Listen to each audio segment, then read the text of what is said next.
خدا اور محبت، چھٹی قسط۔ ایمان۔ سنی کے پہلے پارے کی دعائیہ تقریب تو گزر گئی، لیکن اس کے بعد جیسے میرے شب و روز ہی بدل گئے۔ میں خود جان نہیں پا رہا تھا کہ یہ بے چینی کیسی ہے۔ سب کچھ میسر ہونے کے باوجود میں اس قدر تہی دست اور بے بس سا کیوں ہوتا جا رہا ہوں؟ دل کہیں بھی تو نہیں ٹک پاتا تھا۔ بھیڑ میں ہوتا تو لوگوں سے دور بھاگتا، تنہا ہوتا تو گھبرا کر نیچے لاؤنج میں جا بیٹھتا۔ مولوی صاحب کی بیماری نے بھی طول پکڑ لیا تھا۔ پتہ چلا کہ اس دن کی بے آرامی کی وجہ سے بخار زور پکڑ گیا تھا، لہٰذا اگلا پورا ہفتہ وہ سنی کو درس دینے نہ آ سکے۔ اور جانے مجھے ایسا کیوں لگ رہا تھا جیسے ان کے نہ آنے سے میری کوئی بہت اہم اور بہت قیمتی چیز مجھ سے دور ہوتی جا رہی ہے۔ یہ اسی ہفتے کی ایک گرم سپہر کی بات ہے۔ میں گھر کے دالان میں پیڑوں کے نیچے ڈلی ہوئی آرام کرسیوں میں سے ایک پر آنکھیں موندے پڑا ہوا تھا۔ گرمیوں کی دوپہریں بھی کتنی لمبی ہوتی ہیں، یوں لگتا ہے جیسے سورج ایک ہی جگہ ٹک کر رہ گیا ہے، یا شاید مجھ جیسوں کو ہی ان کی بیجا طوالت سے اختلاف تھا۔ جن کے دلدار کہیں بستے ہوں گے، شاید وہ ان سے لمبی ملاقات کے لیے ایسی سپہروں کی دعائیں مانگتے نہ تھکتے ہوں۔ میں انہی سوچوں میں گم تھا کہ اندر سے سنی میاں شاکر ڈرائیور کے ساتھ شور مچاتے اور اچھلتے کودتے برآمد ہوئے۔ شاکر کے ہاتھ میں 2 بڑے بڑے تھرموس تھے اور سنی کے ہاتھوں میں پھلوں سے بھری ٹوکری۔ سنی نے مجھے دالان میں دیکھا تو بھاگ کر میرے پاس آیا۔ چاچو دیکھیں میں نے کتنی بہت سی آئس کریم جمع کی ہے۔ سنی نے شاکر کے ہاتھوں میں پکڑے جہازی سائز کے تھرموسوں کی طرف اشارہ کیا۔ میں نے سنی کے کان پکڑے۔ تو یہ بات ہے، دوپہر کو ماما سے چھپ کر پکنک منائی جا رہی ہے؟ سنی ہنسا۔ نہیں چاچو، ماما تو دادی کے ساتھ کب کی شاپنگ کے لیے جا چکی ہیں۔ یہ سب کچھ تو ہم مولوی صاحب کے لیے لے جا رہے ہیں۔ مولوی صاحب کا نام سنتے ہی میرے کان کھڑے ہو گئے۔ کیا مطلب؟ کیا مولوی صاحب کو ڈاکٹر نے بخار میں پیٹ بھر کر آئس کریم کھانے کا کہا ہے؟ سنی ہنس پڑا۔ اوفو چاچو آپ بھی۔ مولوی صاحب کے لیے تو ہم یہ پھل لے کر جا رہے ہیں، آئس کریم تو ایمان آپی اور حیا باجی کے لیے ہے۔ اب سمجھے؟ اتنے میں شاکر گڑ گڑایا۔ حماد بابا، اب آپ ہی سمجھاؤ نا سنی میاں کو، اگر سجاد میاں کو پتہ چلا تو وہ بہت ناراض ہو جائیں گے۔ لیکن یہ سنی میاں تو مستقل ضد کیے جا رہے ہیں۔ گھر میں اس وقت کوئی دوسرا بڑا بھی نہیں جس سے ہم اجازت لے سکیں۔ سنی نے منہ بسورا۔ مولوی صاحب نے ہمیں پڑھایا ہے کہ جب کوئی بیمار ہو تو اس کی عیادت کے لیے جانا چاہیے، اس سے ثواب ملتا ہے۔ پھر ثواب کے کام کے لیے کسی سے پوچھنے کی کیا ضرورت ہے نا میڈی چاچو؟ پھر جیسے کسی خیال سے سنی کی آنکھوں میں اپنے آپ ہی چمک آ گئی۔ اس نے میرا ہاتھ تھام لیا۔ آپ بھی ہمارے ساتھ چلیں نا میڈی چاچو، ہم جلدی واپس آ جائیں گے۔ میرا دل اچھل کر حلق میں آ گیا۔ یوں لگا جیسے سنی نے میرے دل کی بات پڑھ لی ہے۔ شاکر نے بھی فوراً سنی کا ساتھ دیا۔ ہاں حماد بابا، آپ ساتھ چلیں گے تو میری بھی کچھ بچت ہو جائے گی، ورنہ آپ سجاد میاں کے غصے سے تو واقف ہیں۔ اب تو سنی نے باقاعدہ میرا ہاتھ پکڑ کر کھینچنا شروع کر دیا۔ نتیجتاً ہم تینوں گاڑی میں سوار ہو گئے اور جاتے ہوئے گیٹ پر دربان کو شاکر نے بتا دیا کہ سنی اپنے میڈی چاچو کے ساتھ کہیں گھومنے جا رہا ہے، گھنٹہ بھر میں واپس آ جائیں گے۔ شاکر نے جان بوجھ کر شاید مولوی صاحب کے گھر کا تذکرہ نہیں کیا۔ وہ جانتا تھا کہ میرے گھر والے ایسی باتوں کو سخت ناپسند کرتے ہیں۔ وہ امیروں اور غریبوں کے درمیانی فاصلے کے قائل ہیں۔ لیکن سنی کا معصوم ذہن ابھی تک زمانے کے ان منافقانہ ترکیبوں سے کوسوں دور تھا۔ رہی میری بات تو مجھے شاکر اس عمر سے جانتا تھا جس میں اب سنی تھا۔ خود میں بچپن میں اسکول سے واپسی پر شاکر سے ایسی ہی بیجا فرمائشیں کرتا تھا۔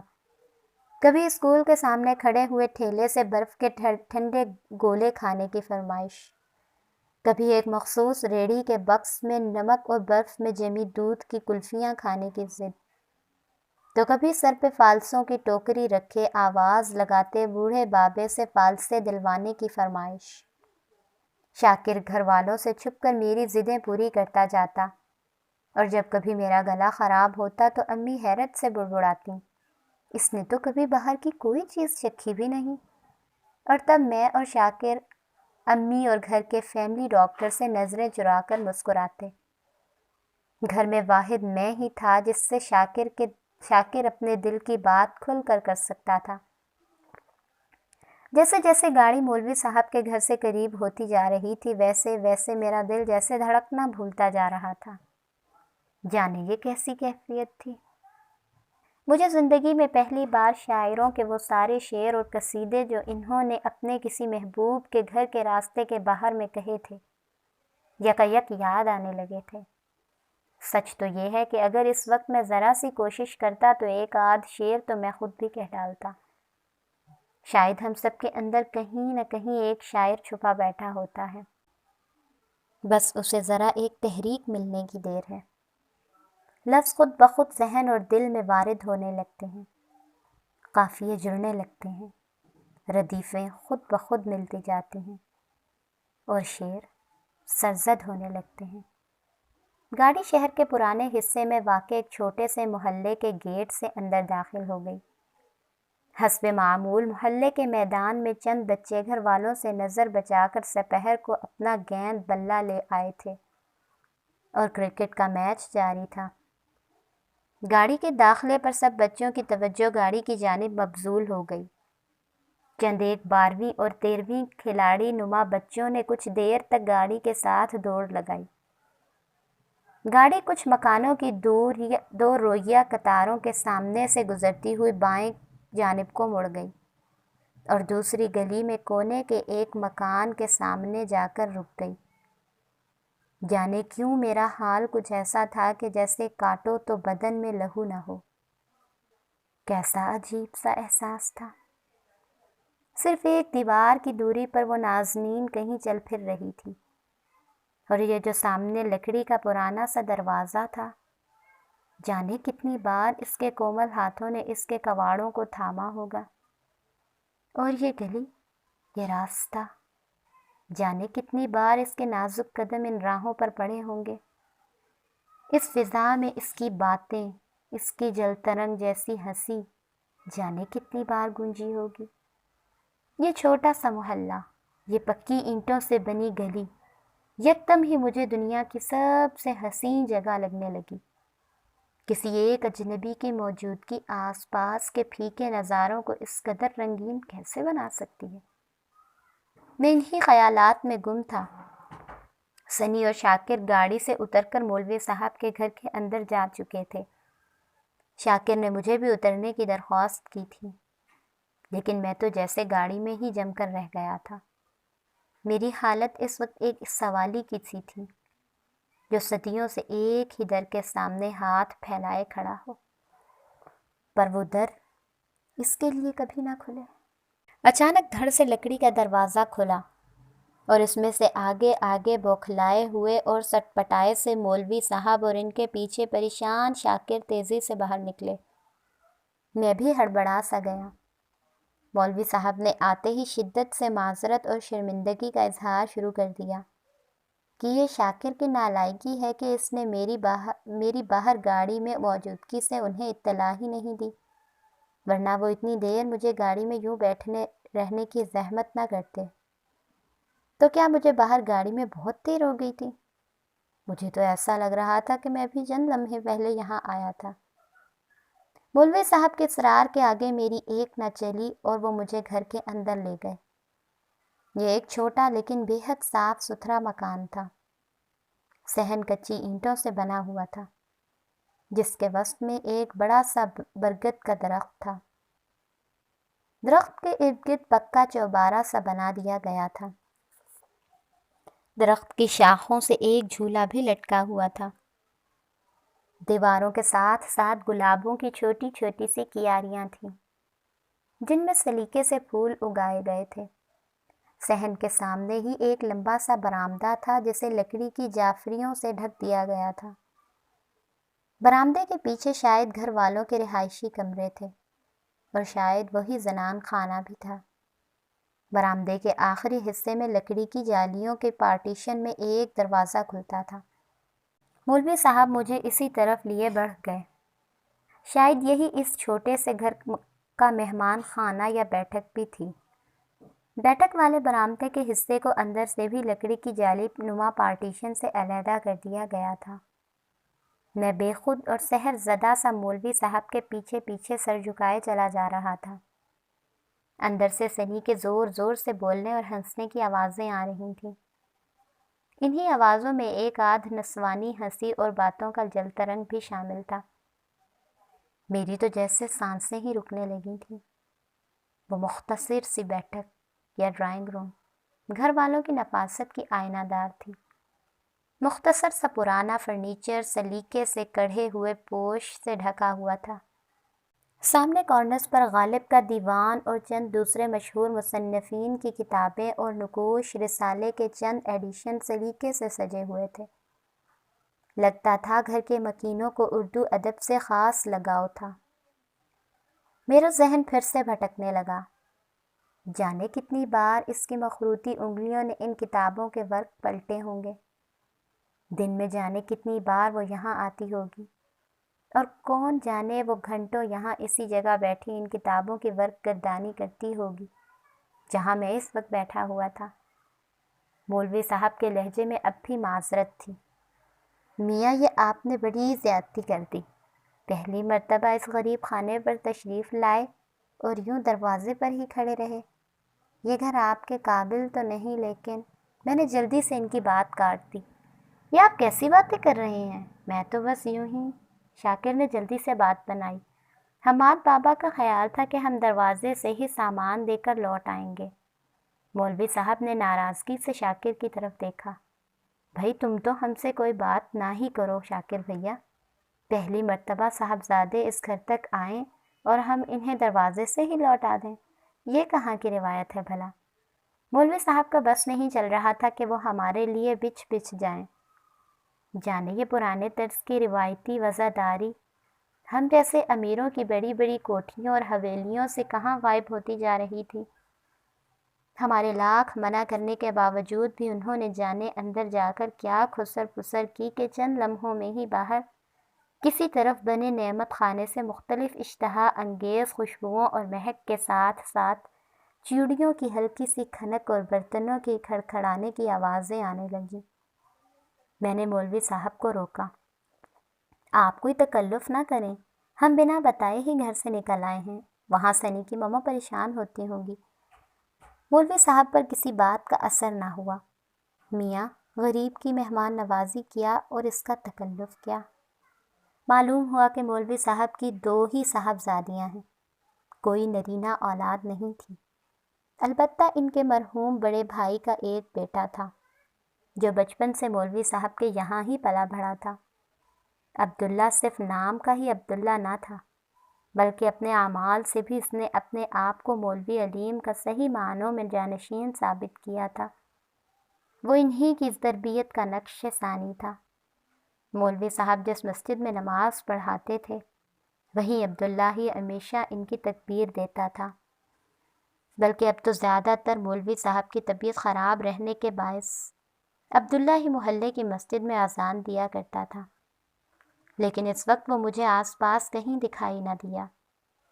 کچھ دیر بعد اندر کے دروازے کی طرف سے ہلکی سی آہٹ ہوئی، جیسے کوئی دروازے پر آ کر رکا ہو۔ مولوی صاحب جلدی سے اٹھ کر دروازے سے اندر چلے گئے۔ کچھ چوڑیاں کھنکنے کی آواز اور دبی سی چند سرگوشیاں سنائی دیں، اور مولوی صاحب ایک ایک کر کے 3-4 خوان اندر اٹھا لائے۔ میں اور شاکر بس ارے ارے ہی کرتے رہ گئے۔ چند منٹوں میں ہی ان لوگوں نے کیا کچھ اہتمام کر ڈالا تھا۔ شام کی چائے کے ساتھ جو کچھ بھی لوازمات ہو سکتے تھے وہ سب کے سب حاضر تھے۔ گھر کا بنا ہوا پنیر کیک، سموسے، املی کی چٹنی، زعفران سے سجی بالائی، گاجر کا حلوہ، اخروٹ سے بنی ہوئی مٹھائی اور جانے کیا کیا۔ میرے ساتھ بچپن سے ہی ایک عجیب سا مسئلہ تھا۔ میں کسی کے سامنے کچھ کھاتے ہوئے بے حد شرم محسوس کرتا تھا، اور خاص طور پر اگر کوئی اجنبی سامنے بیٹھا ہو۔ تو مجھ سے کچھ نکلنا محال ہو جاتا تھا۔ جانے میرے دل میں بچپن سے یہ بات کیوں بیٹھ سی گئی تھی کہ کھاتے ہوئے انسان کچھ معزز دکھائی نہیں دیتا ہوگا۔ وہی مسئلہ اس وقت بھی درپیش تھا، لیکن مولوی صاحب کے پرخلوص اصرار کے سامنے میرے اندر کی اس ازلی کمزوری کی کوئی حیثیت نہیں رہی تھی۔ مجھے مجبوراً سب کچھ تھوڑا تھوڑا چکھنا پڑا، اور سچ یہ ہے کہ یہ جس کے ہاتھ کا بھی ہنر تھا، لاجواب تھا۔ میری زبان اس ذائقے کو کبھی نہیں بھلا پائے گی۔ ظاہر ہے کہ یہ سب گھر ہی کا بنا ہوا تھا، کیونکہ اتنی جلدی بازار سے یہ سب کچھ منگوانا اور یہ سب اہتمام ممکن نہیں تھا۔ لیکن یہ کون ہو سکتا تھا؟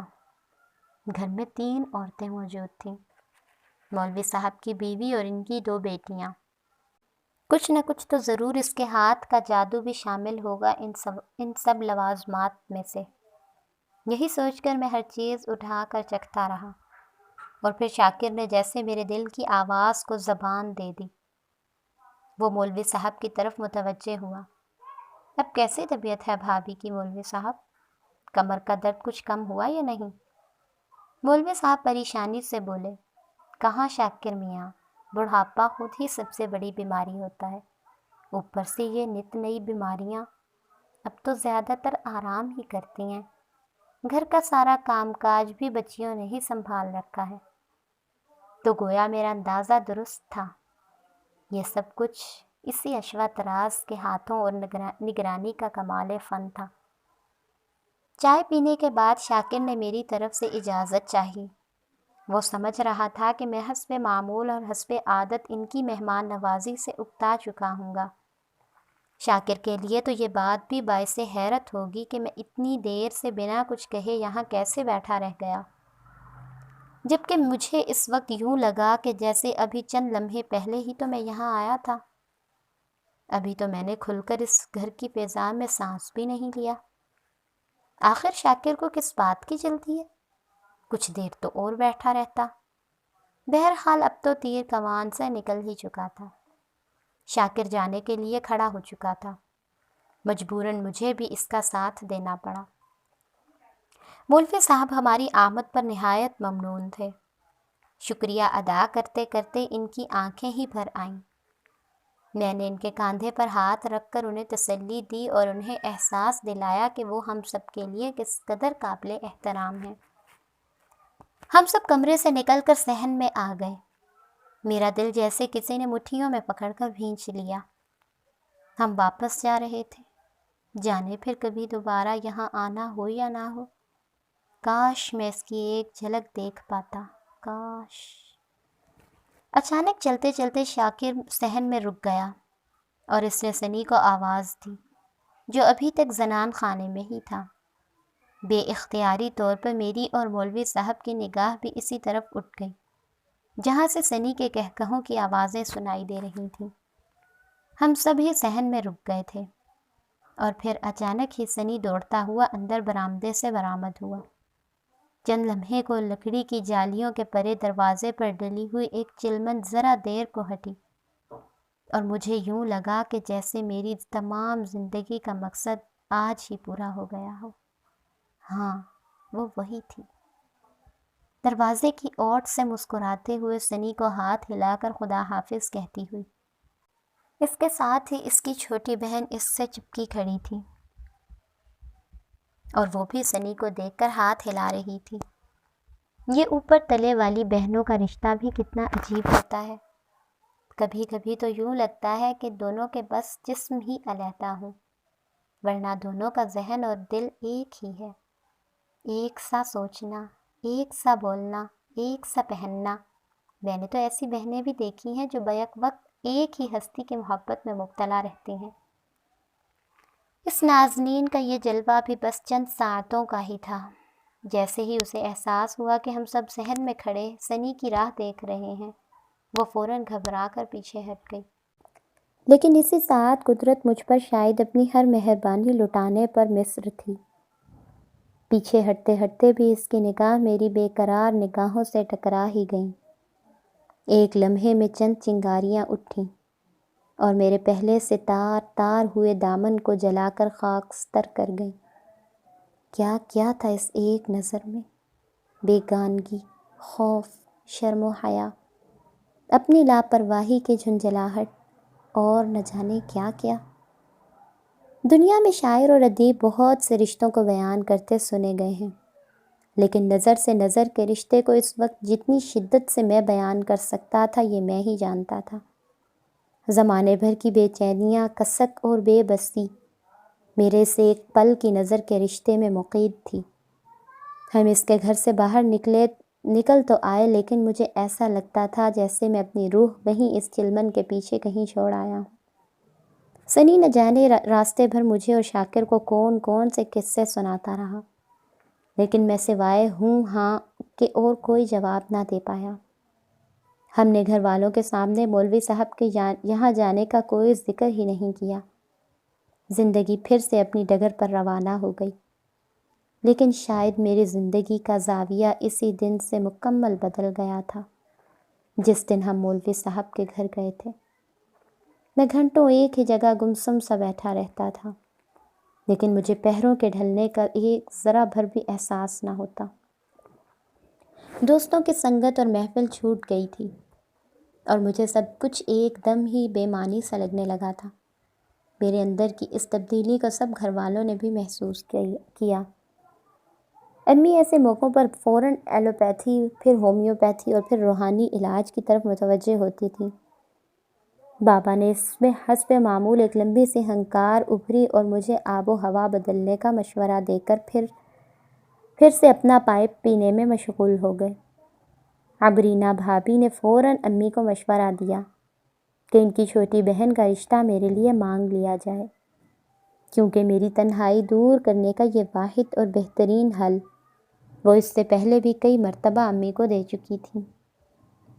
میرے ساتھ بچپن سے ایک اور مسئلہ بھی درپیش تھا۔ مسئلہ کیا تھا؟ ایک عجب معمہ ہی تھا۔ بچپن میں مہینے کی ہر پہلی جمعرات کو شدید بخار میں مبتلا ہو جاتا تھا۔ دنیا کے علاج کروائے گئے، زمانے بھر کے ڈاکٹرز مجھے دیکھ گئے، پر یہ بیماری کسی کی سمجھ میں نہ آئی۔ پھر میری چہیتی خالہ جو دوسرے شہر میں رہتی تھیں اور امی سے چھوٹی تھیں، انہوں نے امی کو کسی نظر اتارنے والے عالم سے ملنے کا کہا۔ ہمارے ماڈرن گھر میں بھلا ایسی دقیانوسی باتوں کی گنجائش ہی کہاں تھی؟ کمشنر صاحب کو فوراً جلال آ گیا اور امی کی ٹھیک ٹھاک لیکچر ملے۔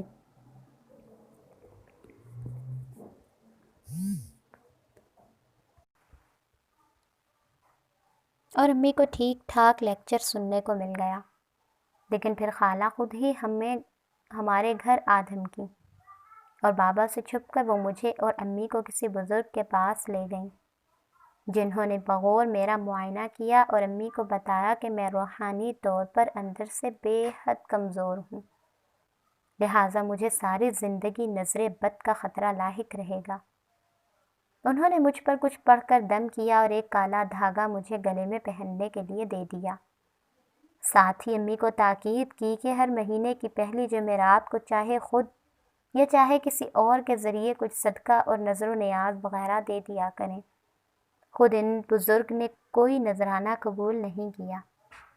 ایک آدھ ماہ تک تو امی کو یہ سب یاد رہا، پھر انہوں نے اپنی مصروفیات کی وجہ سے شاکر کی یہ ڈیوٹی لگا دی کہ وہ کچھ بانٹ دیا کرے۔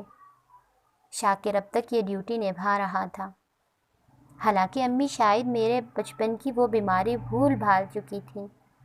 البتہ مولوی صاحب کے گھر سے واپسی کے بعد میری جو حالت رہنے لگی تھی، اس نے انہیں میرے بچپن کی بیماری یاد دلا دی۔